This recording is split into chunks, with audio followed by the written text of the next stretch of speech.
¿Alguna vez te has preguntado qué significa realmente la frase ¿solo hay un Dios? Bienvenidos al podcast de Discipulado de la Iglesia Presbiteriana Reformada Gracia Soberana. Aquí, juntos, exploramos las profundas verdades del Catecismo Menor de Westminster, una guía que ha transformado vidas por siglos. Acompáñanos mientras profundizamos en las preguntas del Catecismo, construyendo una fe sólida y aplicable a nuestra vida diaria. Comencemos este viaje de discipulado reformado con el pastor Cristian Vila.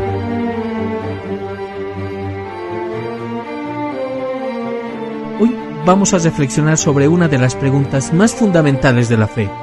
¿Hay más de un Dios? Tomemos un momento para pensar en esto. ¿Qué significa que Dios sea autoexistente y autosuficiente? Estas palabras nos llevan a reconocer que Dios no depende de nada ni de nadie fuera de sí mismo para existir. Además, estimado oyente, Dios es un espíritu inmaterial y más excelente que cualquier cosa que podamos imaginar o experimentar en este mundo físico. Esta característica lo diferencia radicalmente de los ídolos, esas entidades muertas e inertes que no pueden oír, ver ni actuar. Entonces, ¿cómo afecta esto nuestra comprensión de la unicidad de Dios?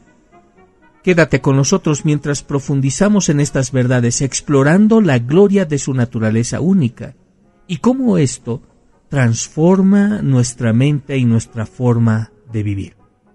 Aquí tenemos una pregunta. ¿Cómo sabemos que hay un solo Dios? Esta, estimado oyente, es una muy buena pregunta.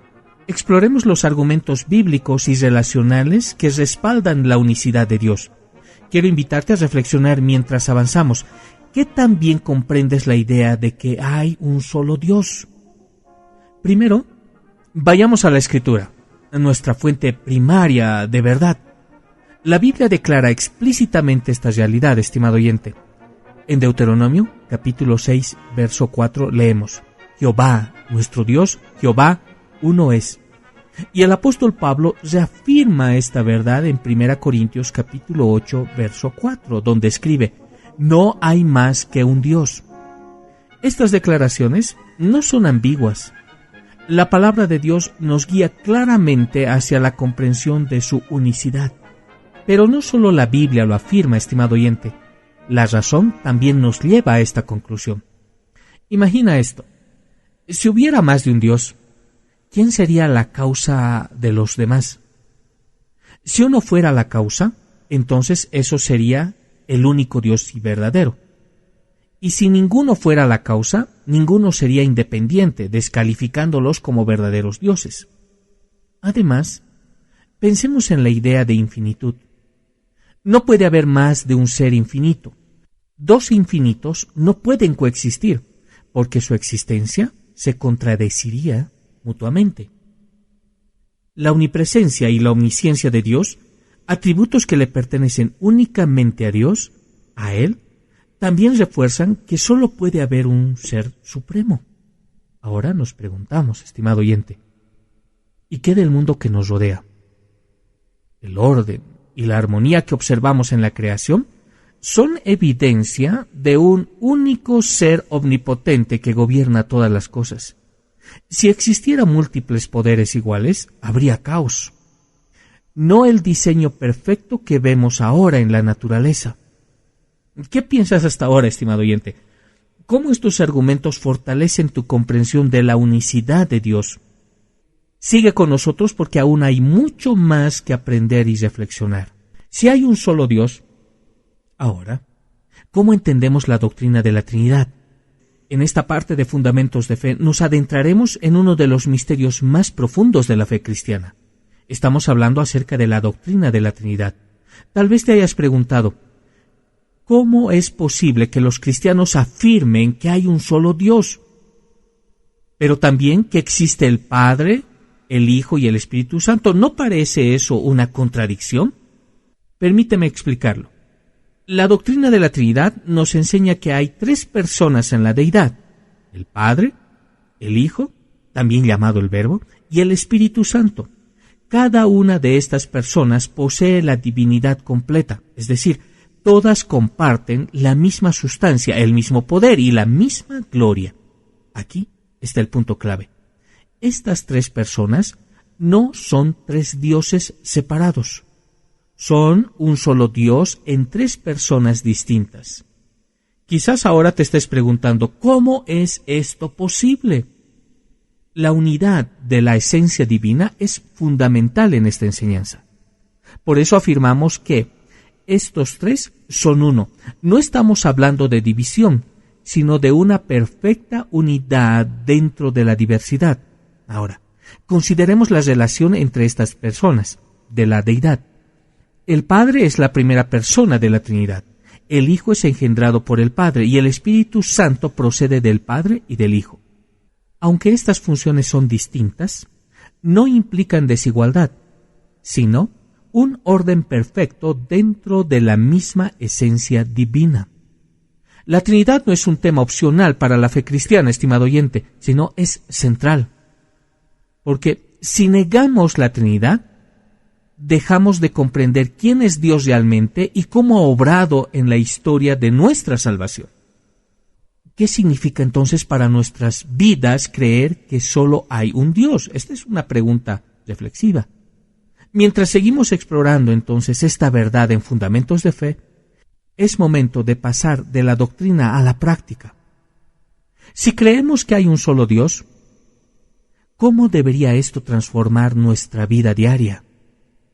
Primero, la creencia en un único Dios debería fomentar la unidad entre sus seguidores, entre los cristianos.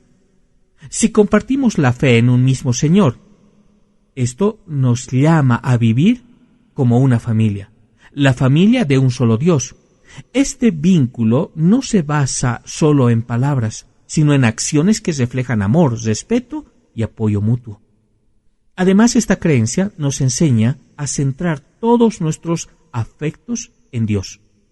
Pensemos por un momento. ¿Es Dios el centro de nuestro amor, nuestro temor y deleite?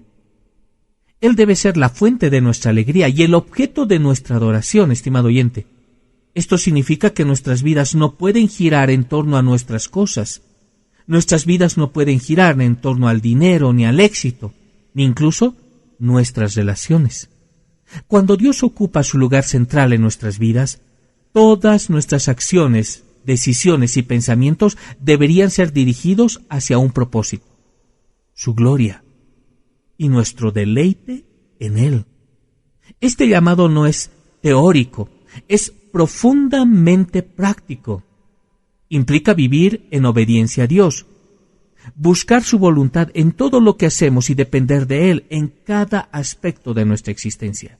¿Qué desafío se enfrenta a la unidad de Dios en el pensamiento humano? Veamos esta parte, estimado oyente. En esta sección vamos a adentrarnos ahora en el fascinante mundo de las ideas filosóficas que a lo largo de la historia han intentado contradecir y desviar la verdad sobre la unidad de Dios. Alguien se podría preguntar, ¿por qué es importante conocer estas posturas? Bien, porque al identificar el error, podemos afirmar con mayor claridad lo que es verdadero. Una de las amenazas históricas más conocidas contra la doctrina cristiana es el socinianismo. Esta corriente reduce al Hijo de Dios en una mera criatura, negando su plena divinidad y su igualdad con el Padre. Algo similar ocurre con el arrianismo, que degrada a Jesús, el Verbo eterno, a un nivel inferior como si fuera creado y no eterno. Estas posturas no solo distorsionan quién es Cristo, sino que atacan la esencia misma de la Trinidad. Si Jesús no es plenamente Dios, entonces la unidad de la deidad se rompe y nuestra fe pierde su fundamento. Otra idea comúnmente enfrentada es el universalismo. El universalismo promueve la salvación universal sin necesidad de la fe en Cristo. Esta visión parece atractiva, pero elimina la exclusividad de Jesús como el único camino hacia el Padre, como Él mismo afirmó en el Evangelio de Juan, capítulo 14, verso 6. Además, contradice la enseñanza bíblica de que solo en Cristo hay vida eterna.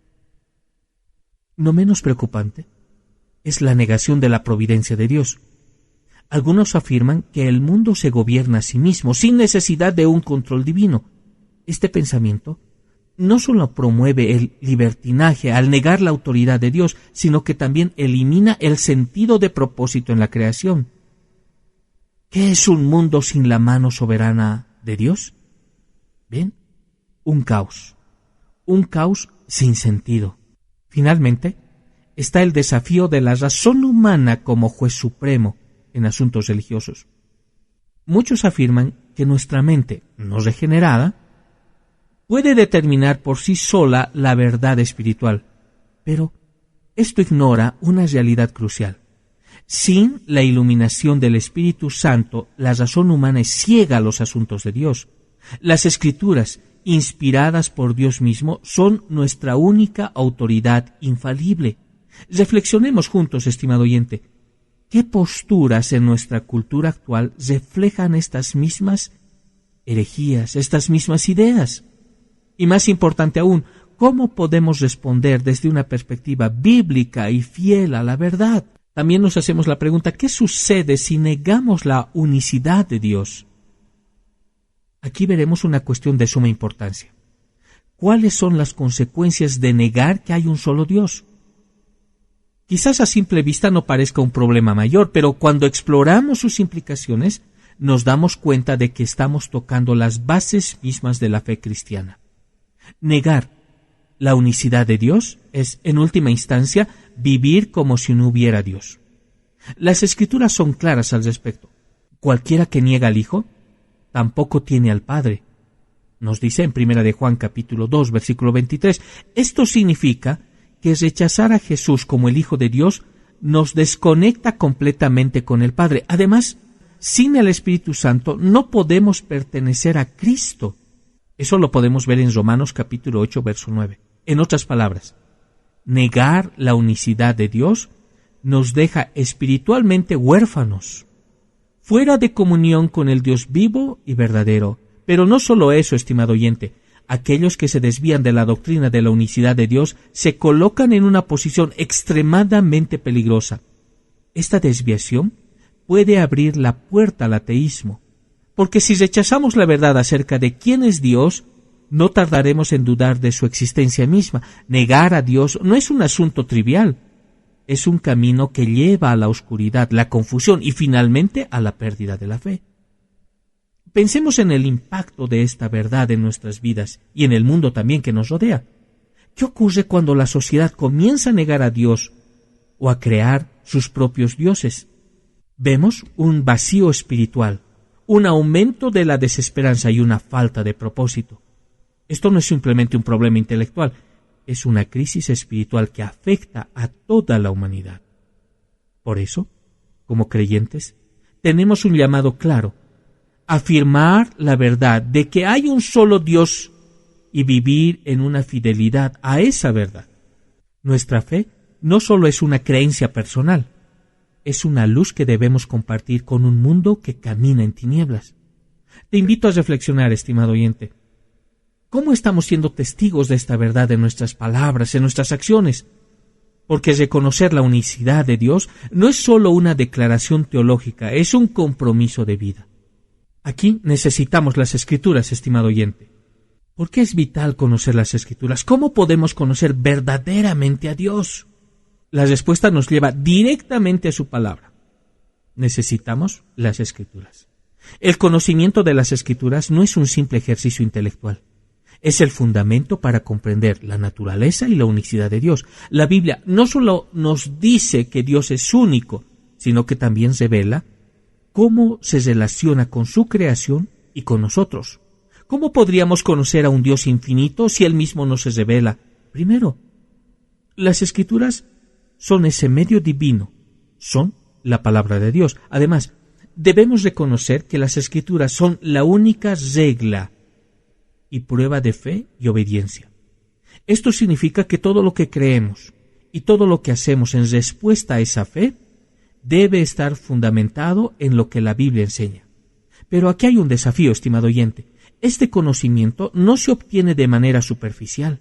Requiere una búsqueda diligente, es un llamado a sumergirnos en la palabra, a estudiar, meditar, reflexionar en las Escrituras constantemente. Ahora bien, debemos aquí subrayar algo muy importante. La autoridad de las Escrituras no dependen de la Iglesia, ni de ningún hombre, sino de Dios, que es su autor. La Iglesia no crea las Escrituras, sino que reconoce su autoridad divina. Esto nos recuerda que cuando abrimos nuestras Biblias no estamos leyendo opiniones humanas, sino la voz misma de Dios. Pero hay algo más. El conocimiento verdadero de las Escrituras no es solo el resultado del esfuerzo humano. Necesitamos la iluminación del Espíritu Santo. Esto no contradice el estudio diligente, sino que lo complementa. La comprensión salvadora de las Escrituras es un don de Dios. Sin la obra del Espíritu Santo en nuestros corazones, estimado oyente, podemos leer la Biblia como si fuera un libro más, pero no ver la gloria de Dios en sus páginas. Quiero invitarte a reflexionar. ¿Cómo está tu relación con la palabra de Dios? ¿Es una prioridad en tu vida diaria? En las Escrituras encontramos no solamente información, sino vida, dirección y comunión con el único Dios y verdadero. Al llegar al final de este episodio, estimado oyente, quiero invitarte a reflexionar. ¿Cómo estás conociendo al único Dios verdadero? Las Escrituras son el medio por el cual Dios se revela, y en ellas encontramos a Cristo Jesús, el Salvador y Señor. Él es el camino, la verdad y la vida. Nadie viene al Padre, sino por Él. Te animo a que tomes tu Biblia y la leas con reverencia y con oración, buscando conocer más profundamente a aquel que te creó, te ama y dio su vida por ti. En sus páginas encontrarás no solo conocimiento, sino vida eterna en Cristo. Hasta el próximo encuentro. Que la gracia de nuestro Señor te sostenga y guíe siempre. Gracias por acompañarnos en este episodio de Discipulado. Recordemos que cada verdad aprendida no es solo para llenar nuestra mente, sino para transformar nuestro corazón y nuestras vidas. Si quieres más recursos o tienes preguntas, visita nuestra página o únete a nuestra comunidad en la Iglesia Presbiteriana Reformada Gracia Soberana. Hasta la próxima y que el Señor te guarde y te guíe en su gracia. Nos vemos en el siguiente episodio.